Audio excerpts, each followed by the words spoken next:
Hello সবাইকে, শুভ সকাল। কেমন আছো সবাই? আশা করছি সবাই অনেক ভালো আছো, সুস্থ আছো আর আমরাও বেশ ভালো আছি। আজকে আর ভোরবেলা উঠিনি কারণ আজকে ছুটি আছে। আজকে বোধহয় গুড ফ্রাইডে, তো আজকে সেই উপলক্ষে ছুটি আছে। যাই হোক, আর বাচ্চাদের ছুটি মানে বাবা-মা, বিশেষ করে মায়েরা মানে তাদেরও একটা দিন মনে হয় যেন কত ছুটি, কত কিছুর থেকে মুক্তি পেয়েছি এরকম একটা ব্যাপার, তাই না? তো যাই হোক, আজকে ওদের স্কুলে দিতে মানে যেতে হয়নি। তো যে কারণে একটু লেট করে উঠেছি। তো তারপরে ঘুম থেকে উঠে তো অনেকগুলো কাজ সেরে নিয়েছি। আর এবার এই যে বাসনগুলো মেজে নিচ্ছি। মানে কিছু টুকটাক কাজ হয়ে গেছে। তো এবার এই যে বাসনগুলো মেজে নিচ্ছি। আর এক গাদা বাসন তো অলরেডি মাজা হয়ে গেছে। তো এইগুলো রাতের বাসন, রাতে মেজে রেখেছিলাম। আর কিছু টুকটাক বাসন ছিল যেগুলো এখন মেজে নিলাম। তো এগুলো গোছাবো। তবে আজকে রান্না আছে, সংসারে কাজ রয়েছে, প্রচুর কাজ রয়েছে। তো সেই সমস্ত ভাবতে ভাবতেই কাজগুলো করছি। আর আমার না যখন কাজ করি তখন মনের মধ্যে এটা সেটা চলতে থাকে। তো মানে বিভিন্ন রকম সাংসারিক জীবনে ব্যস্ত হয়ে গেলে সংসারের কথাই নিশ্চয়ই মনে আসবে। কি রান্না করব, কি খাবো, আজকেরটা হয়ে গেল, কালকে কি হবে? মানে এই সমস্ত জিনিসপত্র আমার মাথার মধ্যে কেন জানি না আসে। তো বাসনগুলো গুছিয়ে নিয়ে এবার রান্নাঘরটা একটু গুছিয়ে নিচ্ছি। আর এদিকে এই যে মানি প্ল্যান্টের গাছটা এই বোতলটার মধ্যে রেখেছিলাম। তো এটা ছিল একটা ওই কি বলে, গরমকালে সামার ড্রিঙ্ক একটা কি একটা যেন ছিল, ওর মধ্যে মানে গুলিয়ে জল দিয়ে গুলিয়ে খেতে হয়। তো সেই বোতলটাই আর কি ফাঁকা করে এর মধ্যে একটা মানি প্ল্যান্ট রেখেছিলাম। ওটাই মাঝে, মাঝে জল দিয়ে একটু ধুয়ে দিই। আর গতকালের ভ্লগে এক বোন বা দিদিভাই আমাকে কমেন্ট করেছো যে, "কি করে মানি প্ল্যান্টের যত্ন নাও? তোমার বাড়ির মানি প্ল্যান্টগুলো খুব সুন্দর। কি করে যত্ন নাও বা মাটি কি করে রেডি করো দেখিও। আমি যদি এরপরে কখনো করি তোমাকে অবশ্যই দেখাবো।" কিন্তু বিশ্বাস করো, আমি না অনেক চেষ্টা করেছি আগে কয়েকবার।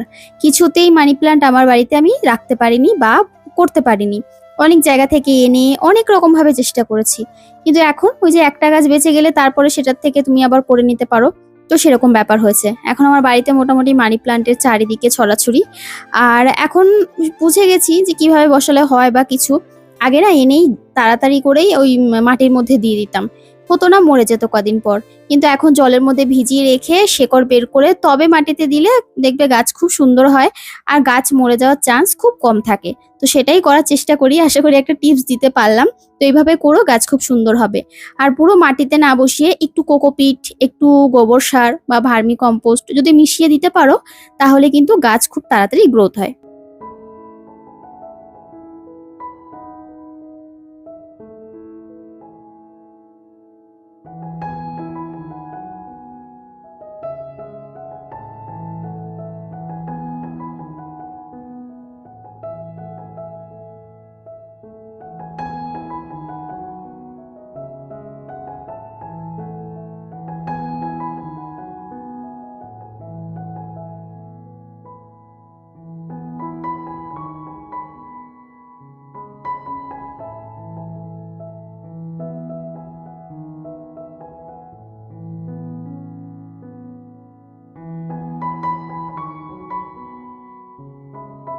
আজকে না সকালে চা খাওয়া হয়ে গেছে। আজকে চা খাওয়ার পর থেকে আমি ভ্লগ শুরু করেছিলাম। তাই চায়ের বাসন আরো কিছু, কিছু বাসন ছিল সেগুলোই মাজা দিয়ে ভ্লগ শুরু করেছিলাম। তো সেটাই তোমাদের বলতে ভুলে গেছি। আমি বারবার করে ভয়েস দিচ্ছি আর মনে করছি যে কখন চা করব। মানে আমি নিজের ভিডিওতে নিজেই খুঁজছি কখন আমি চা করব। পরে আমার মনে পড়লো যে না, তো চা তো আমার করা হয়ে গেছে, চা খাওয়াও হয়ে গেছে। তো পরে বুঝতে পারলাম, ও আচ্ছা, তাহলে আজকে আমি চাটা আগে খেয়ে নিয়েছি। তো চাটা আর দেখানো হয়নি তোমাদের। আর এখন ঘরদোরগুলো ভালো করে মুছে নিচ্ছি। তো ঘরদোরগুলো মুছে নিয়ে আর এখন আমি এই রুটিনটা একটু চেঞ্জ করেছি। তো সকালে তো উঠছি, সেটা তো ঠিক আছে, কাজবাজ তাড়াতাড়ি হয়ে যাচ্ছে। কিন্তু না, এমন নয় যে সারাদিন শুয়ে বসে কাটাচ্ছি। রান্না করতে, করতে সেই একই টাইম কেটে লাগছে। মানে এটা সেটা চারিদিকের কাজ ঠিক জড়ো হয়েই যায়। দেখবে যতই কাজ কমানোর চেষ্টা করো, কাজ কিন্তু কমে না। তো আমি এখন যেটা করছি, তোমার ওই ঘরদোর মুছে ঘরের কাজ করে স্নান করে তবে রান্নাঘরে যাচ্ছি। আর এই দেখো আমার ছোট্ট মাটা এসেছে। ও তো এসেছে বেশ অনেকক্ষণ আগে। আর আমাকে এবার বলছে, "মাম্মাম একটু জল দে।" তো আমি আবার জলটা খাইয়ে তারপরে আবার মুখ ধরে বললাম, "হয়েছে আর খাবে?" একবার বলছে হ্যাঁ, একবার বলছে না। বুঝতে পারছি না। লাস্টে বললাম, "তুই ভালো করে বল।" তারপরে বলছে, "হ্যাঁ, আরেকটু খাবো।" তো তারপরে আরেকটু জল দিলাম, খেলো। আর তারপরে এখন আমি যাব আমার কাজে। আমার কানের কোথায় গেল? যা, এই যে সেদিন কিনে আনলাম, গেছে। দাঁড়া, খুঁজে পাবো, হয়তো ঘরে পড়েছে, মাথাটাতে আঁচড়াতে গিয়ে রান্নাঘরে এসে মানে রান্নাঘরে ঢুকতে না ঢুকতে ঘেমে জল হয়ে গেছি। ভাত বসিয়ে দিয়ে স্নান করতে গেছি, মেয়েকে স্নান করিয়েছি, ঘরের সমস্ত কাজকর্ম করেছি, তোমরা তো দেখেছোই। মার পুজোটা দেওয়া হয়ে গেছে। এখন বাজে 1:30, 1:40 বাজে। প্রতিদিন রান্নাঘরে আস্তে আস্তে এই টাইমটাই আমার হয়ে যাচ্ছে। আজকে কি রান্না করবো একটু শর্টের মধ্যে তোমাদের দেখিয়ে দিই। এই যে পটল কেটে নিয়েছি। কি রান্না করবো বুঝতে পারছিলাম না, সকাল থেকে ভেবে যাচ্ছি, বুঝে উঠতে পারছি না। এই যে পটল আলু, মানে বুঝতে পারছো, এটা দিয়ে একদম মাখা মাখা কম মশলা দিয়ে একটা তরকারি করবো। আর দেখাচ্ছি দাঁড়াও। আর এখানে আলু, পটল, যে কটা এক্সট্রা পটল ছিল, আর এই যে গাছের সেই কুমড়োটা ডুমো ডুমো করে কেটে নিয়েছি। এটা 5 ফোড়ন, শুকনো লঙ্কা, কাঁচা লঙ্কা দিয়ে এটা করবো একদম। এটা মাখা মাখা হবে, মানে ঝোল আজকে থাকবে না, ঝোলের আজকে কিছু নেই। আর ভাত হয়ে গেছে, চলো দুপাশে দুটো রান্না বসিয়ে দেবো, তাহলে ঝপ করে হয়ে যাবে। না হলে এখন টাইম হয়ে গেছে অনেকটা, তারপরে আমাদের ছোটো পুচকুটাও খাবে। আর ওকে অনেক মানে ও থাকতে চাইছে না, জানো না, কত কিছু বলে আদর করে মাথায় হাতটা বুলিয়ে এতক্ষণ আমার কাছে, ঠাম্মির কাছে তো যাবেই না, আমার ঘরে এখন বসে রয়েছে, আমার পেছন পেছন ঘুরছিল। তারপর এখন কাকার কাছে বসে রয়েছে ঘরে। কি অবস্থা, রান্না হয়ে গেলে ও খাবে, মেয়ে খাবে। তো রান্না করতে করতে একটু লেবু রস বানিয়ে দেবো সবাইকে, ওকেও দেবো, মাকেও দেবো, আর মেয়েকেও দেবো, আর উজ্জ্বলকেও দেবো। আমি একটু খাবো, মানে সবাই খাবো। সকালে দুধ চা খেয়েছিলাম তো ওই জন্য একটু দেরি করে লেবুর রসটা, নাহলে স্নানের আগেই দিয়ে দিতাম সবাইকে। তো নাহলে অ্যাসিডিটি হয়ে যাবে দুধ চা খেয়েছি যেহেতু। চলো হ্যাঁ, আর কথা বলবো না, রান্না বান্না কমপ্লিট করি তাড়াতাড়ি। কি কি রান্না বান্না করব তোমাদেরকে তো দেখিয়ে দিলাম। আর তার মাঝখানে এসেছে আমার এই যে পার্সেল বলতে কি, তোমার আমি অর্ডার করেছিলাম তো সেগুলোই দিয়ে গেছে। আর এইগুলোকে ভাবলাম আমি না একেবারে গুছিয়ে নিই, কারণ না গুছিয়ে রাখলে না ভয় লাগে, মানে কোথায় কোন পোকামাকড় কেটে দেবে কি দেবে। তবে এ মাসে তেলটা আনা হয়নি, তেলটা আগের মাসে একটা এক্সট্রা নিয়েছিলাম, তোমাদেরকে আগের দিন বললাম না, তো সেটাই রয়েছে। আর আজকে কি কি রান্না হবে তোমাদেরকে দেখালাম, তারপরে আমি তোমাদেরকে একটু বলে দিই। এই যে পটল, তো পটলের তরকারি করব, বুঝে উঠতে পারছিলাম না যতক্ষণ না রান্নাঘরে এসছি কি রান্না করব, এই নিয়েই মাথা খারাপ। আর ওই যে কুমড়োটা কালকে পেরেছিলাম, সেই কুমড়োটা কেটে নিলাম। আর একটুখানি তোমার ওই কি বলে, আরে পটল ছিল, সেই সমস্ত দিয়ে তারপর একটু 5 ফোড়ন ফোড়ন দিয়ে একটা তরকারি করব। তো ওই জন্যই আর কি এইগুলো মানে এইভাবেই আর কি তরকারিটা করবো ভাবছিলাম। তো একটু ডাটা হলে ভালো হতো, তাহলে খেতে আর একটু ভালো লাগতো। কিন্তু যাই হোক, ডাটা আর কোথায় পাবো, তো যেরকম আছে যেটুকুনি যা আছে সেইভাবেই আর কি তার মধ্যে দিয়ে করার চেষ্টা করছি। সবজি ঘরে নেই বলাও ভুল, আবার আছে বলাও ভুল। এখনো পর্যন্ত এঁচোড়টা রয়েছে, তারপরে পটল রয়েছে আরো কিছু বোধহয়। আর না, পটল নেই, পটল আজকে এই যে শেষ। আর কি কি আছে বোধহয়। তো চলো এখন এই বাজারগুলো সব গুছিয়ে গেছে নিচ্ছি, আর আমি এক এক করে দেখে মিলিয়ে নিচ্ছি, কারণ অনলাইন থেকে সমস্ত অর্ডার করো তো, হ্যাঁ ভুল হয় না ওদের, তারপরেও আমার নিজের যতটা মেলানো ততটা মিলিয়ে নিচ্ছি। তো এখানে যে কোলগেট যেটা লাগে প্রতিদিন সকালে উঠে, একটাই সার্ফের প্যাকেট করেছি। আর এটা যে নেস্টলে দুধ 500 গ্রাম, আর এখানে রয়েছে গ্রিন মুগ ডাল, আর এটা হচ্ছে সাবুর পাঁপড়, যেটা আগের দিন খেয়েছিলাম, খুব ভালো লেগেছিল, চিনি। আর এটা হচ্ছে সর্ষে পোস্ত পাউডার 2 প্যাকেট করেছি, যেটা মাঝে মাঝে টুকটাক রান্নায় দিতে হয়। আর এমনি গোটা সর্ষেও নিয়েছি। আর এটা হচ্ছে তোমার ওই জ্যাগেরি পাউডার, ওই যে গুড়ের যে গুঁড়োটা চা খাওয়ার জন্য। আর এখানে কালো জিরে, আর এটা হচ্ছে ভেজ আটা নুডলস মেয়ের জন্য। আর এটা হচ্ছে বোধহয় এটাও একটা শস্য পোস্ত পাউডার। আর এটা একটা বোধহয় বেসনের কিছু ছিল বা কিছু মনে নেই। আর এখানে আর কি কি ছিল, ওই ছোলার ডাল, তারপরে মুগ ডাল। আর এটা 500 গ্রাম জিরে নিয়ে নিয়েছি, জিরের একেবারে মশলা করে রেখে দেবো ভেজে। আর একটা চাট মশলা নিয়েছি, এখন গরমকাল এটা ওটা মাখা খেতে লাগবে। একটা কলিন নিয়েছি, যেটা খুব দরকার ছিল। আর এই যে ভুজিয়া। আর এটা নিয়েছি ওই কিচেন ক্লিন করার জন্য, কিচেনের জন্য। তো এটা অনেকদিন ধরে ভাবছিলাম আজ নেবো কাল নেবো করে, তো ভাবলাম যে না কিনেই নি, ট্রেনে পাওয়া যায়, তবে ট্রেনে আর কি করে পাবো এখন। আর এই সমস্ত জিনিস আর কি এ মাসে বাজার করেছি। আর হলুদটা যেটা দেখলাম, হলুদ আমি 500 নিয়েছি এ মাসে, তবে আগের মাসেও একটা 500 প্যাকেট, সেটা এখনো পর্যন্ত রয়ে গেছে। নুনের প্যাকেট একটা দুটো এখনো পর্যন্ত আছে, তবে নুনের প্যাকেট বোধহয় এই মাসে একটাই নিয়েছি আমি, একটা বা দুটো নিয়েছি বোধহয়, একটা কি দুটো, মানে কম কমই আর কি নিয়েছি যতটুকুনি দরকার। আর 5 ফোড়ন নিয়েছি 50 গ্রাম, কালো জিরে নিয়েছি 50 গ্রাম, তেজপাতা, শুকনো লঙ্কা, সব এরকম আর কি প্যাকেট প্যাকেট করে এসেছে। আমি প্যাকেটেই নিই বরাবর না, আগে লুজ নিতাম, তবে অনেক জায়গায় শুনেছি যে প্যাকেটেরটা নাকি বেশি ভালো হয়, আমি জানি না, বলতে পারবো না, কারণ বিশেষ করে কালো জিরের ক্ষেত্রে, কালো জিরের দোকান থেকে আমি যখনই কিনি না, ভাজাভুজির মধ্যে বা বাটার মধ্যে বিশেষ করে দিলে না একটা বালি বালি লাগে। পরে বুঝতে পারলাম একজনের ভিডিও দেখে যে কালো জিরাটা যখন ধুচ্ছে পুরো কাদা গোলার মতো বেরোচ্ছে। তো তাই উনি বলছিল যে প্যাকেটটা যাতে কেনে আর কি সবাই, তো সেখান থেকেই আমি আর কি প্যাকেট কিনি, লুজটা খুব কমই কিনি। আর এখানে মশলা হয়ে গেছে, পটল আগের থেকে ভেজে নিয়েছিলাম, আলুও ভেজে নিয়েছিলাম, তো রান্না তো চলছে এদিকে।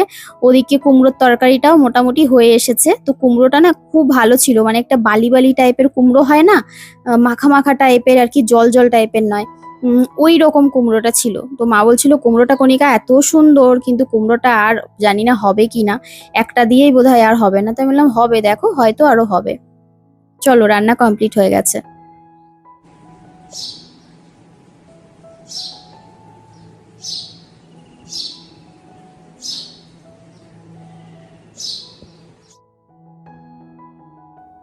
রান্না কিন্তু সম্পূর্ণ হয়ে গেছে। আর ওই দেখতে পারলে, ও কিন্তু সারা দিন আমাদের ওখানে এসে ডাকে, খাবে দাবে। আর ওই যে বলে না, খাও দাও আর ডুগডুগি বাজাও, ওর অবস্থা হচ্ছে তাই।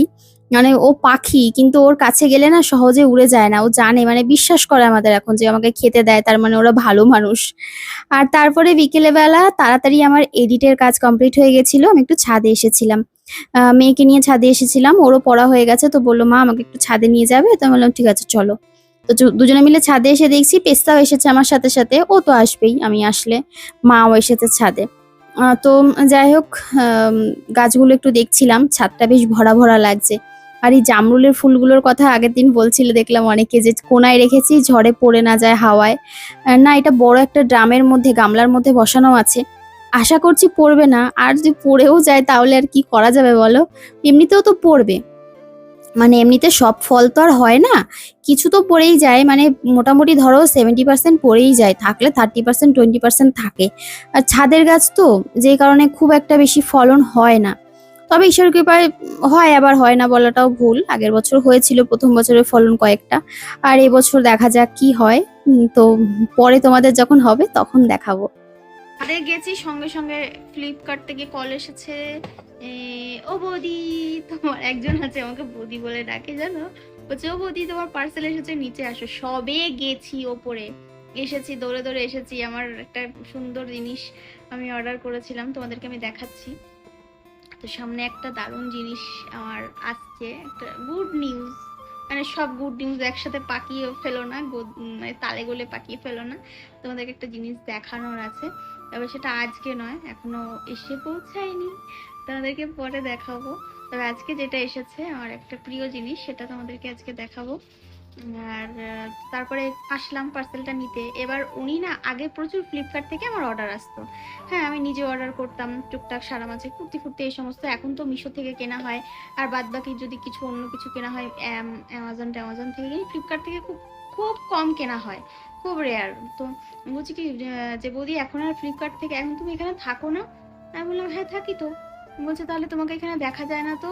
আমি বলছি হ্যাঁ আমি তো এখানেই থাকি, দেখা যায় না মানে? তুমি তো এখানে আসো না। বলছে না আমি আসি ঠিকই, কিন্তু তুমি এখন মনে হয় অর্ডার করো না। বলছে প্রত্যেক মাসে একটা করে অর্ডার করবে, তাহলে আসতে পারবো। আমি মনে মনে ভাবছি কেন তোমার আসার দরকারটা কি, কি দরকার?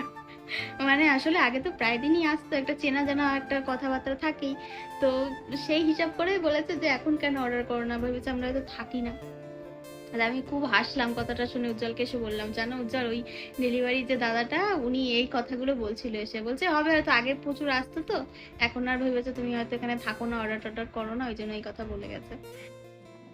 আজকে আমাদের রাতের কি মেনু আছে তোমাদের একটু দেখিয়ে দিই, ব্লগটা আর বেশি দূর বাড়াবো না, এন্ড করব। তো এই দেখো ঘুগনি, যেটা আমার আর মায়ের, এটাকে ভালো করে এবার জাল দিচ্ছি, কারণ এটা আজকে রান্না নয়। মুড়ি দিয়ে খাবো, মা খাবে কিনা জানি না, তবে বের করে রাখলাম মুড়ি দিয়ে খাবো, কারণ মা বলেছে দুধ মুড়ি খাবে, তো মায়ের জন্য এখানে দুধ জাল দিয়েছি। আর এইটা আমার, তবে এতটা খেতে পারবো না, মুড়ি বের করে রাখলাম। আর উজ্জ্বলের আর মেয়ের ভাত আছে, দেখা যাক কে কী খায়, অল্প ভাতও আছে, পেস্তারও হয়ে যাবে, অল্প অল্প তরকারিও আছে। আর এই হচ্ছে কালকের বিরিয়ানি, বাসি বিরিয়ানির টেস্ট বেশি সুন্দর হয়, চালগুলো ভেঙে গেছে একটুখানি নাড়াতে চাড়াতে গিয়ে, তবে সুন্দর সেন্ট বেরোচ্ছে, মানে সুন্দর একদম পুরো পিওর যে বিরিয়ানি হয় দোকানের, ঠিক সেই রকমই গন্ধ বেরোচ্ছে। চলো আমার রাতের জোগাড় কমপ্লিট। মার জন্য রুটি করতে চেয়েছিলাম, মা বললো রুটি খাবো না, রুটি করো না, হয় মুড়ি নয়তো ওটস খাবো, তো ওই জন্য আর রুটি করলাম না। কালকে রাতে রুটি করেছিলাম, মা খায়নি পরে। ব্যালকনি দিয়ে ঠান্ডা ঠান্ডা হাওয়া দিচ্ছে, মনে হচ্ছে রাতে ঝড় বৃষ্টি হতে পারে, তবে রাতের দিকে একটু হাওয়া দেয়। আর চলো এবার পার্সেলটা খুলে দেখি এর মধ্যে কি আছে। আমি যদিও জানি, তোমাদেরকে দেখাবো, আমি অনেক দিন ধরে ভেবেছিলাম কিনবো কিনবো কিনবো। সেটা হচ্ছে আমার ঠাকুরের জন্য। এই যে এইটা, এটা তোমরা আশা করি বুঝতে পারছো, এটা হচ্ছে ওই ধূপদানি। তো ধূপটা এখনো আসেনি, ওটা আসবে। এর মধ্যে ওই কোণ, যে ধূপের যে কোণগুলো হয় ওগুলো দিয়ে তারপরে সন্ধ্যাবেলা একটু সারা ঘরের মধ্যে দিলে বেশ একটু অন্যরকম দেখতে লাগে। হ্যাঁ, তো ওই জন্যই আর কি এটা কেনা। এটা আমি অনেক দিন আগে দেখেছিলাম, আজ কিনবো কাল কিনবো করে কেনাই হয়নি। সে আলাদিনের আশ্চর্য প্রদীপের মতো দেখতে, তাই না? চলো, উজ্জ্বল বললো খিদে পেয়েছে, ওকে খাইয়ে দিই। আর তারপরে মেয়ে আসুক, স্যার পড়াতে এসেছে, আমরা একটু রাতের দিকে খাবো। আমার আবার এডিট রয়েছে। তারপরে ভেবেছি আলমারির জামা কাপড়গুলো একটু আজকে সব বের করে গুছিয়ে রাখবো। যেগুলো মেয়ের স্কুল দিতে গেলে না জামা কাপড় খুঁজে পাই না, মানে একটা প্যান্ট এখানে, একটা জামা ওখানে, একটা ওড়না এখানে, এইরকম হয়। তো ভেবেছি দুটো ব্যাগ খালি করবো, এই দুটো ব্যাগের মধ্যে শুধু রেগুলার পরার জামা, নাইটি এগুলো রাখবো। একটার মধ্যে নাইটি, একটার মধ্যে জামা, মেয়েকে স্কুল দিতে যাওয়ার জন্য। আর যেগুলো ভালো, যেগুলো একটুখানি মানে পরে ধরো কোথাও গেলে পরার মতো, সেগুলো আলমারিতে রেখে দেবো, তাহলে আলমারিতে একটু জায়গাও হবে। আলমারিতে রাখার জায়গা নেই মানে অগোছালো হয়ে পড়ে রয়েছে বলে মনে হচ্ছে জায়গা নেই, কিন্তু একটু গুছিয়ে নিতে পারলে জায়গা বেরিয়ে যাবে। তো এই কাজটা আমাকে করতেই হবে। ওই ঘরেরটা সেদিন করেছিলাম, কিন্তু এই ঘরেরটা করা হয়নি, তো এই ঘরেরটা করতে হবে। এক নাগাড়ে কথা বলতে গিয়ে দম আটকে আসে। আর আমার একটু ফাস্ট ফরওয়ার্ড, মানে ভীষণ ফাস্ট ফাস্ট কথা বলি, এটা আমার স্বভাব। ফাস্ট ফাস্ট কথা বলতে, মানে যে ধীরে সুস্থে আস্তে আস্তে, তবুও এটা শিখেছি এখন উজ্জ্বলকে দেখে। ও খুব স্লো, খুব আস্তে বুঝে বুঝে কথা বলে, উত্তর দেয়। আর আমারও হটনট কথা, মানে আমার কোনো ভাবতে হয় না, এই সমস্ত এরকম করতাম আগে, তবে এখন খুব বুঝে শুনে চিন্তা করে 10 বার চিন্তা করে তারপরে একটা কথা বলি। আর আস্তে আস্তে চেষ্টা করি কথা বলা, যাতে থেমে থেমে বলা যায়, তবুও হয় না, হয়ে ওঠে না।